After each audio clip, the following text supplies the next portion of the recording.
Di tengah mencuatnya berita tentang tewasnya 7 prajurit Angkatan Laut Amerika Serikat di USS Abraham Lincoln, militer Iran kini ancang-ancang memperluas wilayah operasinya hingga keluar perbatasan. Apakah kegentingan di kapal perang Amerika Serikat akan mengubah peta konflik di Selat Hormuz dan Iran? Kita bahas bersama mantan Atas Pertahanan Republik Indonesia di Iran, Majen Purnawirawan Budi Pramono. Selamat sore Pak Budi, semoga sehat selalu. Selamat sore Mas, apa Ya. kabar Mas?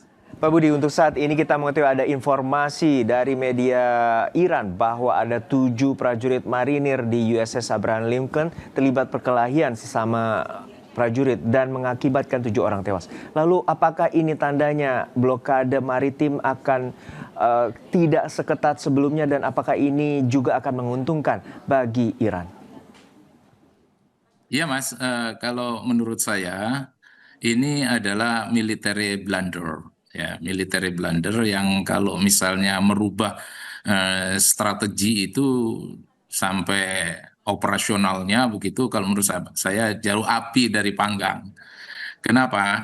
Karena tidak bisa serta-merta military blunder, kekonyolan-kekonyolan yang ada dalam dunia kemiliteran ketika beroperasi seperti ini, kemudian mengubah strategi besar bagaimana nanti Amerika memblokade. Saya jadi ingat Mas, ini kan kasusnya kayak kasus yang USS Enterprise yang sekitar tahun 72 ya, kalau itu sekitar tahun 65 kalau nggak salah.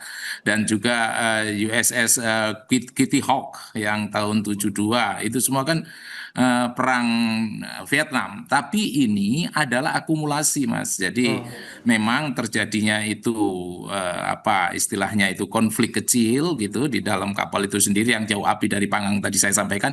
Tapi terakumulasi dengan bagaimana political will, bagaimana political background sehingga di dalam negeri itu semakin meningkat tekanan-tekanan politik yang ada, kemudian tekanan-tekanan ekonomi yang ada, tekanan-tekanan publik yang ada. Kalau itu semuanya sudah meluas, nah barulah itu nanti akan menjadi bahan evaluasi, dan bahan evaluasi itu nanti baru akan ditentukan sampai sejauh mana strategi pertempurannya, kemudian operasionalnya itu sampai dirubah gitu. Jadi kalau kasus-kasus militer blunder yang saya lihat seperti ini ya, saya menengarahinya ini baru sebatas ya SDM saja, human resources yang belum sampai ke war fatigue yang USS Enterprise, ya, war fatigue yang terjadi di Kitty Hawk, USS Kitty Hawk yang di Vietnam belum sampai pada saat itu. Namun demikian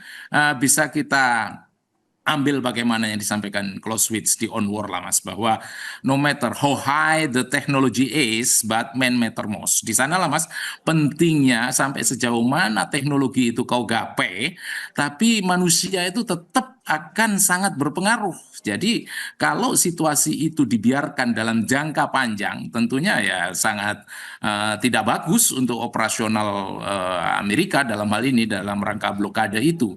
Kenapa? Ya itu tadi Mas, the technology, everything in technology ended by pushing the button. Sampai setinggi mana teknologi yang kau dapatkan, katakanlah di apa itu kapal induk itu, tapi ya ujung-ujungnya berakhir pada pushing the button, menekan daripada tombol itu yang menekan adalah jarinya manusia, itu kata Clausewitz. Jadi ini memang tidak bisa diignore Mas, tidak bisa dibiarkan untuk ke jangka panjang, harus merupakan catatan karena ini udah lesson learned bagaimana Kitty Hawk 72 di Vietnam, bagaimana juga US Enterprise 65 perang Vietnam, yang semuanya ini bisa merubah eskalasi dan strategi untuk apa itu operasional yang secara strategik, secara meluas gitu Mas. Ya, kita mengetahui bahwa USS Abraham Lincoln sebuah kapal induk yang juga sangat besar dan membawa 5.000 awak, dan ini merupakan salah satu kapal induk yang prioritas terutama untuk memblokade di kawasan Timur Tengah, terutama bagi Iran. Untuk saat ini Anda juga melihatnya bahwa ini menjadi moral hazard bagi kapal induk ataupun kapal Amerika lainnya yang saat ini sedang berupaya untuk memblokade Iran, terutama di Selat Hormuz. Iya Mas, Jadi kalau hubungannya dengan adanya di Selat Hormuz, tentunya ini sampai sejauh mana sih Mas blokade itu bisa dikatakan kendor, apa tidak gitu kan? Kan Iran tentunya melihat Mas, kalau ini misalnya kendor, Iran akan mempunyai strategi sendiri. Oke. Tapi kalau misalnya tidak kendor, Iran juga akan tetap mempunyai strategi sendiri dan dia tetap apapun yang terjadi dia akan tetap memperkuat bagaimana Hormuz agar tetap di bawah pengaruhnya dia. Nah, namun demikian Mas, kalau kita melihat kendor atau tidak kendornya, sekali lagi ini bukan sesuatu hanya dari satu titik kemudian kita bisa melihat bahwa itu kendor. Kendor itu Mas, apabila apa? Apabila ada pengurangan katakanlah kapal-kapal serang, kapal perusak, Ya, kemudian kapal induknya juga diganti full gitu SDM-nya di sana dan juga ini tentunya kendor apabila sudah ada decision dari Kongres bahwa ya mulai sekarang agar mundur situasi yang ada di Pulau Gade di sana atau juga logistik ya. yang ada tidak mendukung, politik dalam negeri tidak mendukung, kemudian rakyat juga terutama korban-korban yang ada keluarga yang ada di USS Oke. tadi Abraham Lincoln itu juga komplain. Nah, ini kalau terjadi simultaneously secara berbarengan, baru dikatakan kendor. Tapi sampai detik ini jauh api dari panggang lah, Mas. Kalau misalnya dikatakan bahwa blokade itu kendor dan tentunya Iran tidak Oke. pada titik sana menilai kekendoran itu. Ya, Itu kalau karena untuk menurut saat saya, Mas. terakhir informasinya bahwa militer Iran siap akan melakukan ubah strategi, Betul, terutama dari betul, defensif lalu jadi lebih ofensif. Nah, ini apakah betul, juga betul. akan merusak dan juga akan pengerahannya akan lebih masif, terutama untuk melindungi strategi di Selat Hormuz? Ya, itu dia Mas.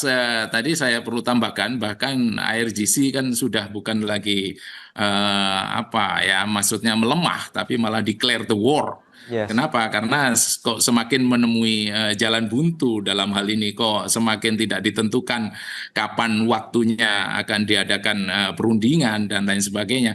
Ini menunjukkan kalau memang di depan mata ini semakin ada jalan buntu. Jadi kalau menurut saya, Mas, ini tentunya akan bertahap-tahap ini kelanjutan bagaimana Amerika dengan Iran ini. Yang pertamanya kan tentunya dia saling tekan. Yang selama ini kita tahu koersif diplomasi, ya Ya. tekanan-tekanan ini akan menuju pada suatu titik apakah ini nanti akan terjadi eskalasi terbatas, ya kan? Setelah eskalasi terbatas, tentunya berjalan terus eskalasi terbatas, apakah dia tidak menentukan pada tidak bertemu pada titik temu. Titik temunya, titik penentuannya adalah apakah berlanjut secara besar ataukah mengendor. Baru Ya. ada evaluasi. Kalau memang mengendor ya dengan ciri-ciri simptom yang tadi saya sampaikan dari Baik. awal, ya berarti meredah. Tapi apabila tidak, ini akan membuka open total warfare di kawasan. Menurut saya begitu. Jadi kira-kira tahapannya seperti itulah Mas ke depan kalau Amerika sama Iran ini masih menemui titik-titik buntu Baik. dalam perundingan. Baik, tampaknya kedua belah pihak masih saling intip dan juga saling mengintai dan juga untuk saat ini mereka masih Betul dalam sekali. posisi satu sama lain untuk meminta kompensasi atas perang yang terjadi. Betul sekali. Terima kasih atas perspektifnya, Maijen Purnawirawan Budi Pramono, mantan atas pertahanan Republik Indonesia di Iran pada periode 2009-2012. Sehat-sehat selalu, Pak. Terima kasih Mas. Terima kasih Mas. Terima kasih.